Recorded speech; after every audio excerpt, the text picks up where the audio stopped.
सह्याद्री युवा मंच सिन्नर आणि नाशिक जिल्हा कबड्डी असोसिएशनच्या संयुक्त विद्यमाने 2 एप्रिल पासून सिन्नर मध्ये रंगणार कबड्डीचा थरा शिवचषक 73वी राज्यस्तरीय कबड्डी स्पर्धा 2026 2 ते 6 एप्रिल दरम्यान रोज संध्याकाळी 4 ते 7 वाजेपर्यंत अनुभवा तुफानी कबड्डी सामने। यासोबतच महोत्सवाची रंगत वाढणार खेळ पैठणीचा सूरसंगीत महोत्सव, फोकलोक आणि नृत्यगीत अशा सांस्कृतिक कार्यक्रमांनी। स्वागतोत्सुक श्री उदय सांगळे, श्री सुनील बच्छाव, निमंत्रक श्री जयवंत जाधव आणि श्री मोहन गायकवाड। कबड्डी स्पर्धा आणि सांस्कृतिक महोत्सव 2026। ठिकाण नमो क्रीडा नगरी, अडवा फाटा, सिन्नर, जिल्हा नाशिक। खेळ, संस्कृती आणि उत्साहाचा अनोखा संगम चुकवू नका। क्लिक नाशिक न्यूज, प्रेक्षकांचा विश्वास आणि निष्पक्ष पत्रकारितेची ओळख।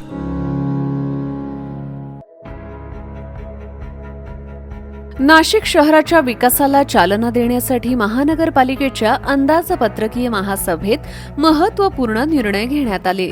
महापौर हिमगौरी आहेर आडके यांच्या नेतृत्वाखाली शहराच्या सर्वांगीण विकासासाठी विविध उपाययोजनांना मंजुरी देण्यात आली।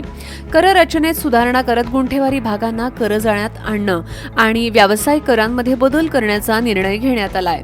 नागरी सुविधांवर भर देत पीपीपी तत्वावर सोलर प्रकल्प राबवणे, शाळांमध्ये बीओटी तत्वावर सुधारणा करणे आणि नवीन हॉकर झोन विकसित करण्यासाठी नियोजन करण्याचे निर्देश देण्यात आले।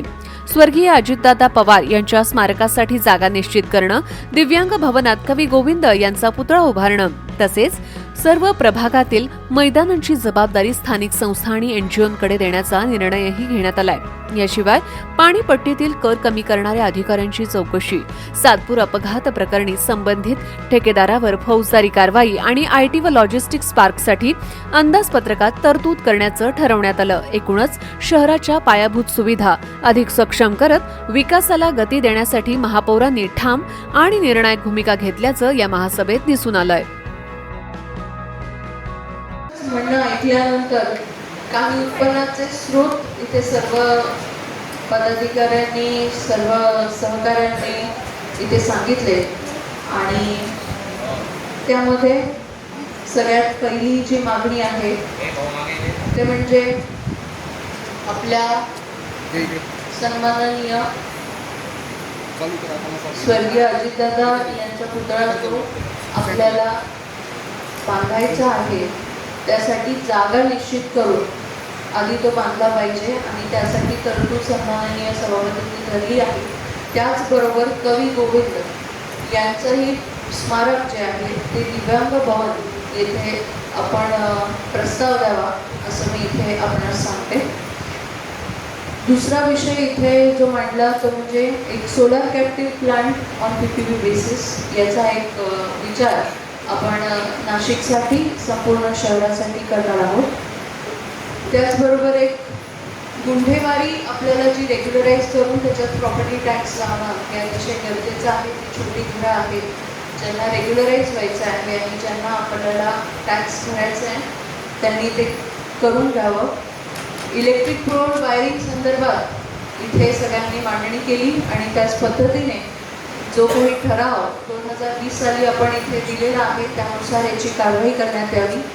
जाहिरात व परवाने विभाग यामध्ये जास्तीत जास्त उत्पन्नाचे स्रोत आणि अधिकाधिक कुंभमेळ्याच्या पार्श्वभूमीवर नाशिक शहरामध्ये जेवढ्या सगळ्या परवानग्या दिल्या जाणार आहेत त्यात आपण रेट लिस्ट आणि त्यांच्याकडचे जे काही विविध नाविन्यपूर्ण जाहिराती व ह्या विभागाकडनं आपण त्या उत्पन्नाच्या स्रोताचा विचार करण्यात येईल।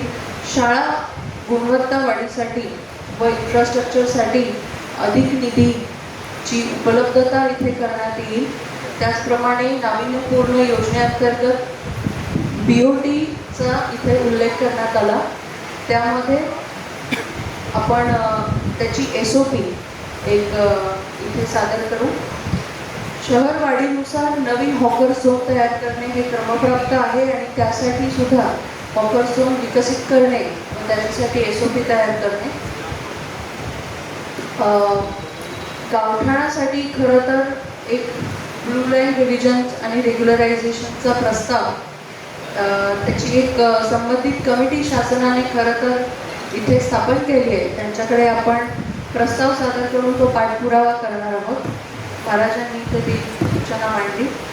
त्याचबरोबर उत्पन्नाचे स्रोत म्हणून मागे ठराव केलेला आहे व्यावसायिक कर या संदर्भात, त्याबरोबर ऑनलाईन प्रोफेशनल टॅक्स आणि लायसन्सिंग फीचा देखील अंतर्भाव त्यात करून एकत्रितपणे व्यावसायिक कर लागू करणे हे याची सुरुवात आपण करूयात. इथे आपल्या सगळ्यांच्याच बाबतीत प्रत्येकाच्या प्रभागामध्ये काही भाग आहे ज्याच्यात स्लम आहेत आणि त्याचं रिहॅबिलिटेशन करणं खूप अत्यंत गरजेचं आहे. म्हणून SRA पॉलिसी आपण निश्चित करणार आहोत. गार्डन्स आणि ओपन स्पेसेस विकसित करत असताना मला असं वाटतं की सगळ्याच प्रभागांमध्ये खूप मोठे गार्डन ओपन स्पेसेस हे मेंटेनन्सपासून वंचित राहिले. अनेक कंत्राटदारांना कॉन्ट्रॅक्ट देऊन सुद्धा आता नवीन पॉलिसी करणं खरं तर उपयोगाची ठरणार आहे. प्रत्येक प्रभागात भरपूर NGOs आहेत आणि मला असं वाटतं की मिनिमम मेंटेनन्स चार्जेसच्या बेसिसवर प्रत्येक प्रभागात आपल्या स्वतःच्याच प्रभागातल्या NGOsला ते गार्डन्स मेंटेनन्ससाठी देण्याची SOP आपण तयार करू, जेणेकरून आपलंही लक्ष त्यात राहील आणि कमीत कमी खर्चात आपले गार्डन्स मेंटेन राहतील. जे काही इथे स्पेसिफिक AR प्रोजेक्ट्स सांगितले गेले, मला असं वाटतं प्रत्येक प्रभागामध्ये असे काही प्रोजेक्ट स्पेसिफिक असतील ज्याच्यामध्ये चौकशीची मागणी असेल, त्या लोकप्रतिनिधींनी तसं एक पत्र आपण सबमिट करावं आणि त्या बेसिसवर आपण ते करूया. पेनिन्सुलासारखे जे वसाहती आहेत ज्याच्यामध्ये कर हा हळूहळू कमी करण्यात आला, त्याची नक्की इथे चौकशी झाली पाहिजे आणि असे केसेस शोधून त्याच्यावरती जर त्यांना काही विशेष वरदहस्त मिळत असेल तर ते खपवून घेतलं जाणार नाही आणि त्यांच्यावर कारवाई केली जाईल. त्याचबरोबर इथे जो उहापोह झालेला आहे की कॉन्ट्रॅक्टर आणि काम करत असताना जे काही जीवितहानी इथे आपल्या नागरिकांची झाली आहे त्याच्यावर कठोर कारवाई होऊन पोलीस यंत्रणेतून त्याचा तपास करून त्याच्यावरती काय जे नोंदणी करायची आहे, गुन्हा नोंदवायचा आहे त्याची कार्यवाही करावी.